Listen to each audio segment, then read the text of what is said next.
अवधूत चिंतन श्री गुरुदेव दत्त श्री स्वामी समर्थ।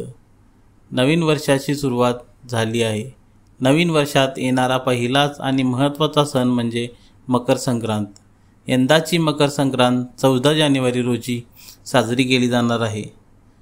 हिंदू धर्मग्रंथात सांगितल्याप्रमाणे जेव्हा सूर्याचा मकर राशीत प्रवेश होतो तेव्हा त्या दिवसाला मकर संक्रांतीचा सण साजरा केला जातो। त्यानुसार यंदा मकर संक्रांतीचा सण 15 जानेवारीला नसून 14 जानेवारीलाच म्हणजे मंगळवारी आहे।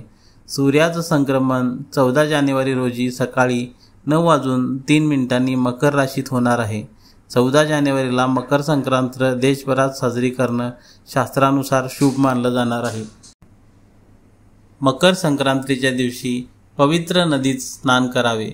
स्नानानंतर सूर्यदेवाला जल अर्पण करून सूर्यदेवाची मंत्रासहित मनोभावे पूजा करावी।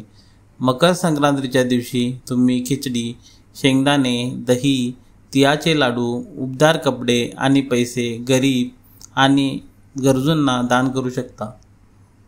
या सणाला धार्मिक कार्यात वेळ घालवावा आणि ब्रह्मचर्य नियमांचे पालन करावे। भगवान सूर्याचा आशीर्वाद मिळवण्यासाठी या दिवशी ओम सूर्याय नमः या मंत्राचा जप करू शकता।